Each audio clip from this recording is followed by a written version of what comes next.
இது தாயகம் மீடியா செய்திகள். முதலில் தலைப்புச் செய்திகள்.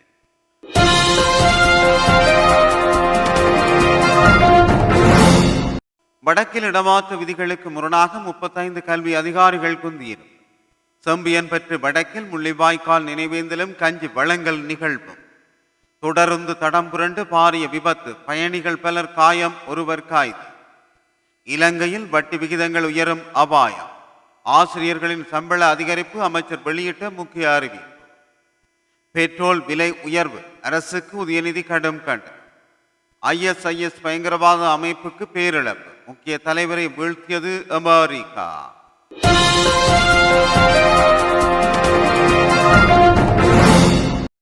இது தாயகம் மீடியா செய்திகளின் விரிவான செய்திகள்.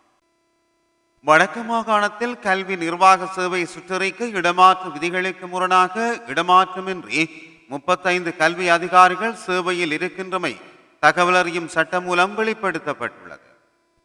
கல்வி அமைச்சின் சுற்றறிக்கை இலக்கம் 32 கீழ் 2022 212 படி 12 வருடங்களுக்கு மேலாக ஒரு மாகாணத்தில் கல்வி நிர்வாக அதிகாரிகளாக இருப்பவர்களுக்கு பணியிடமாற்றம் வழங்கப்பட வேண்டும் என குறிப்பிடப்படுகிறது. இவ்வாறு இருக்கையில் 19 வருடங்களாக 5 அதிகாரிகளும் 18 வருடங்களாக 3 அதிகாரிகளும் ஒட்டுமொத்தமாக 12 வருடங்களுக்கு மேல் 35 அதிகாரிகளும் வடக்கு மாகாணத்தில் தொடர்ந்து சேவையாற்றி வருகின்றனர். இவ்வாறு இடமாற்றம் இன்று ஒரு பகுதியினர் தொடர்ந்து வடக்கு மாகாணத்தில் தங்கியிருப்பதால் வெளி மாகாணங்களில் இருந்து சேவை காலத்தை பூர்த்தி செய்த கல்வி நிர்வாக சேவை அதிகாரிகள் வடக்கு மாகாணத்திற்கு வர முடியாத சூழ்நிலை உருவாகியுள்ளது. அது மட்டுமல்லாது அவர்கள் வகிக்கும் பதவிகளுக்கு கீழுள்ளவர்கள் பதவி உயர்வின் அடிப்படையில் உரிய பதவி நிலைகளை அடைவதில் கால தாமதங்கள் ஏற்படுகிறது.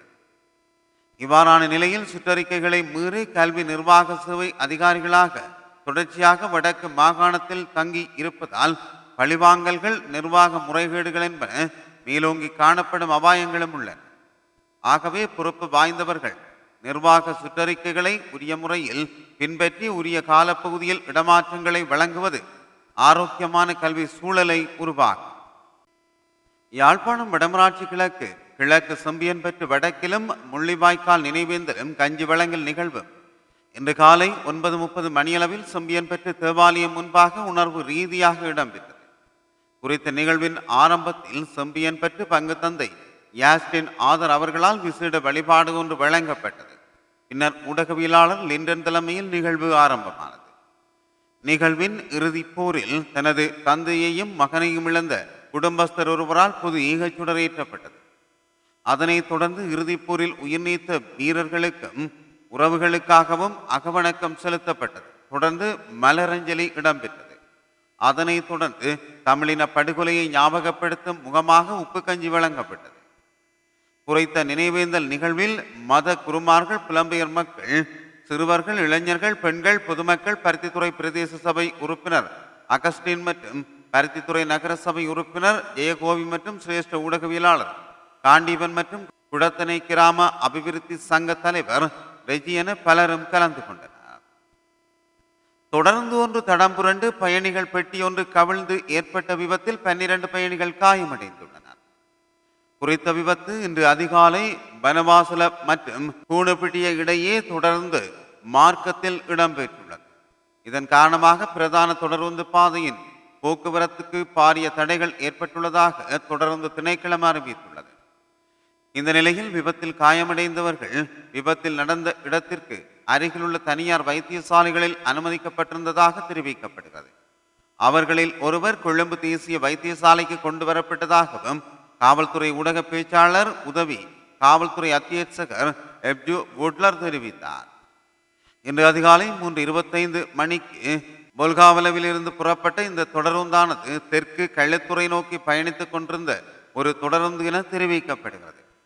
தொடர்ந்து விபத்து இடம்பெற்ற இடத்தில் தண்டவாளத்தில் ஆணிகளை கலற்றியதாக கூறப்படும் குற்றச்சாட்டின் பேரில் சந்தேக நபர் ஒருவர் கைது செய்யப்பட்டுள்ளார்.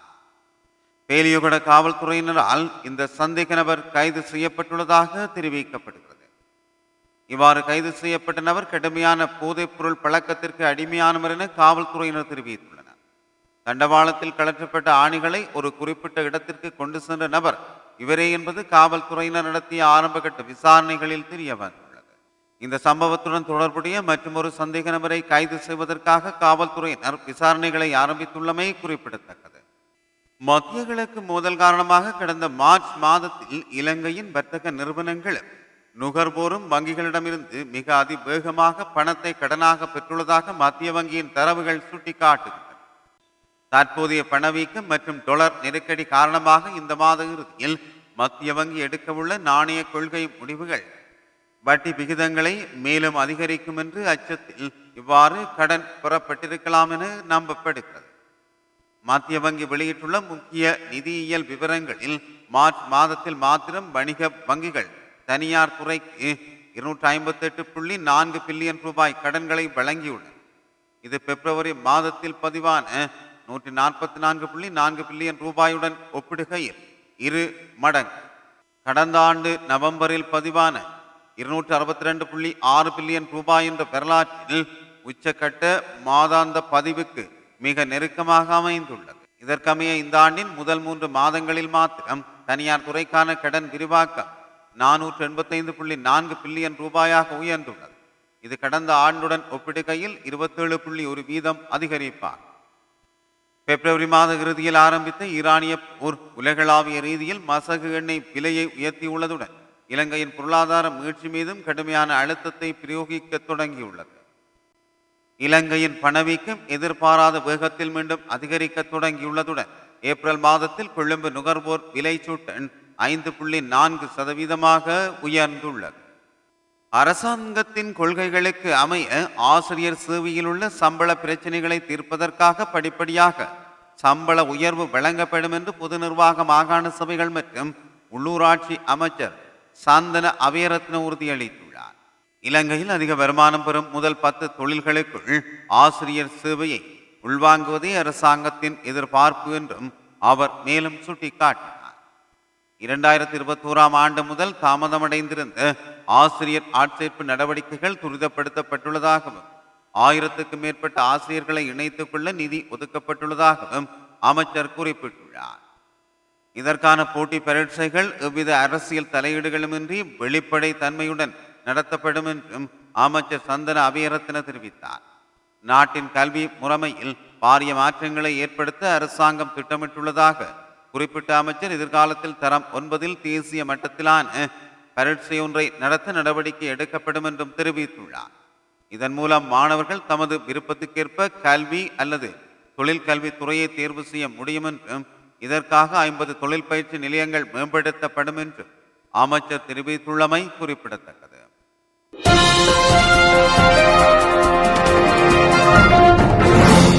தொடர்வது இந்திய செய்தி. பெட்ரோல் டீசல் சிஎன்ஜி விலையை மத்திய அரசு உயர்த்தி இருப்பதற்கு எதிர்க்கட்சித் தலைவர் உதயநிதி ஸ்டாலின் கண்டனம் தெரிவித்துள்ளார். இந்த விலை உயர்வுக்கு காங்கிரஸ் உள்ளிட்ட அரசியல் கட்சிகள் மத்திய அரசுக்கு கடும் கண்டனத்தை தெரிவித்துள்ளதுடன் அத்தியாவசிய பொருட்களின் விலை உயரக்கூடும் என்பதால் எரிபொருள் விலையை உடனடியாக குறைக்க வேண்டும் என்றும் வலியுறுத்தியுள்ளார். அந்த வகையில் தமிழ்நாடு சட்டப்பேரவையின் எதிர்க்கட்சித் தலைவர் உதயநிதி ஸ்டாலின் மத்திய அரசுக்கு கண்டனம் தெரிவித்துள்ளார். உதயநிதி ஸ்டாலின் தனது எக்ஸ் தள பக்கத்தில் ஏழை எளிய நடுத்தர வர்க்க மக்களை பாதிப்புக்கு உள்ளாக்கும் வகையில் பெட்ரோல் டீசல் சிஎன்ஜி விலையை மத்திய அரசு உயர்த்தி இருப்பதை வன்மையாக கண்டிக்கிறோம். இந்த விலையேற்றத்தின் மூலம் நாட்டு மக்களின் வாழ்வாதாரத்தை கேள்விக்குறியாக்கிவிட்டு பொறுத்துக் கொள்ளுங்கள், அதை செய்யாதீர்கள், இதை செய்யாதீர்கள் என்று மத்திய அரசு அறிவுரை கூறுவது தனது தோல்வியை மறைக்கும் முயற்சியாகும். மக்கள் மீது ஏற்பட்டுள்ள இந்த சுமையை குறைக்க உடனே நடவடிக்கை எடுக்க வேண்டும் என்று குறிப்பிட்டுள்ளார்.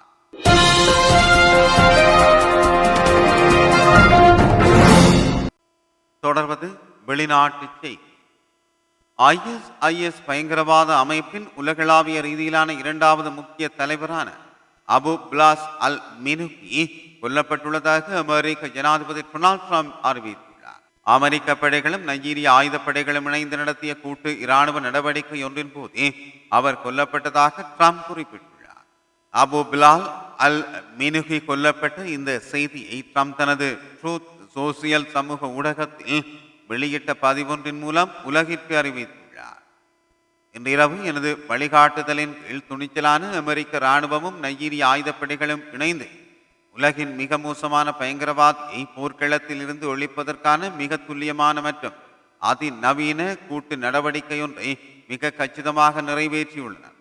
இனி அவனால் ஆப்பிரிக்க மக்களை அச்சுறுத்தவோ அல்லது அமெரிக்கர்களை இலக்கு வைத்து நடத்தப்படும் தாக்குதலுக்கு திட்டமிடவோ முடியாது என்று ட்ரம்ப் தனது பதிவில் குறிப்பிட்டுள்ளார். இதேவேளை இந்த கூட்டு இராணுவ நடவடிக்கைக்கு வழங்கிய பங்களிப்பிற்காக நைஜீரிய அரசாங்கத்திற்கு ஜனாதிபதி டொனால்ட் ட்ரம்ப் தனது நன்றியையும் தெரிவித்துள்ளார். இது தாயகம் மீடியா செய்திகள். மீண்டும் ஓர் செய்தியோடு உங்களை சந்திக்கும் வரை விடைபெறுகிறேன். நன்றி, வணக்கம்.